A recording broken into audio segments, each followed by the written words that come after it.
So ABC 1, 2, 3 presentation. Once we've gone through, for example, the circle, this is another card you can play to help them understand what we do and how we help families. So we've identified already that we help people find money, but the question is, what are some of the things we show people to help them then get that money to grow for them? So basically, there's 3 ways to grow your money. A, you have your fixed accounts. And by the way, I will usually have the person write these down. As I'm writing them down, I ask them to go ahead and write them down.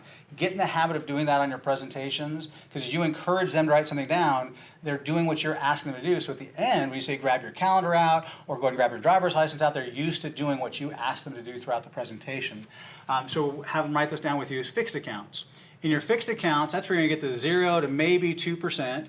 Inflation's 3%, so you're never really going to get ahead in a fixed account. Good place to protect your money, not a good place to grow your money. B are your variable accounts. In a variable account, it's going to do exactly what it sounds like. It's going to vary. It's going to go up and down. Hopefully, it goes up and down on an upward climb. The problem is it may be up when you need it. It may be actually down when you need it. C are your indexed accounts. In an indexed account, actually do me a favor. Grab out your phone, type in the name Warren Buffett and the word index, and actually have them get their phone out and do this along with me. And I don't want to use my phone. I want them to use their phone, so they're actually typing it, so I know I'm not trying to do anything special on a magic trick or anything. And I have them type in Warren Buffett and the word index. And I just have them read the headers off at that point. And from LeBron James to his own family, his heirs, put my estate into indexed accounts. What's he telling them? He's saying that with an indexed account, you're able to tie to the S&P 500, for example, which the S&P 500 is just 500 different companies that represent our economy. If the value of those companies is going up, our economy is doing well. If the value is going down, our economy is hurting. But on average, since 1975, you've averaged over 10%, and you can show them how they can get up to 8, 10, 12, 15% rate of return by tying to an index. And here's the most famous investor of all time telling people like his own family and LeBron James who have a few dollars to put together, hey, you should be tying to an index.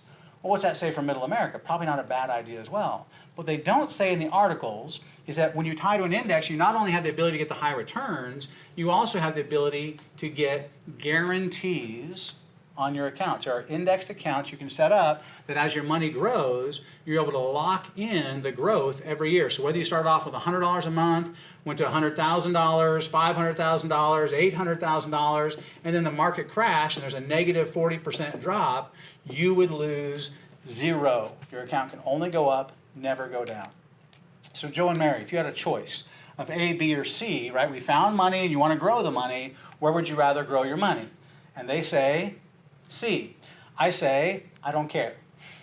I care about you and your money. I don't care which account because we have all of them. There's a right time and a place for all of these types of accounts, but one of the nice things about our firm is we're able to show people some things they probably aren't even aware of because the rest of the industry saves those for the top 10, top 20%. We focus on the people no one else focuses on. We bring these out to the clients. This is a low profit product for the industry, right? Because if the market's doing 15%, the client gets the 15%. So a lot of companies want to save that for their highest net worth clients. We figured out a long time ago, you don't need to make $5 per bag of French fries. You make 50 cents per bag of French fries, but move hundreds of thousands of French fries, you'd cause lots of heart attacks. That's a terrible analogy. And they laugh, and I laugh. So, indexed accounts. When we get back together the next time, I'm going to show you how indexed accounts work. We'll run some numbers for you and show you exactly what those can do for you. On top of that, though, on the tax side, you have 3 options there.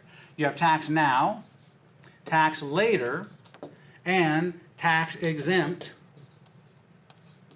accounts. So in a tax now account, as your money grows, you must pay taxes on all the growth. Your CDs, savings accounts, mutual funds, all fall into that category. Tax later, 401ks, IRAs, KIOs, SEP IRAs fall into the tax later. You don't pay taxes when they grow. When do you pay the taxes?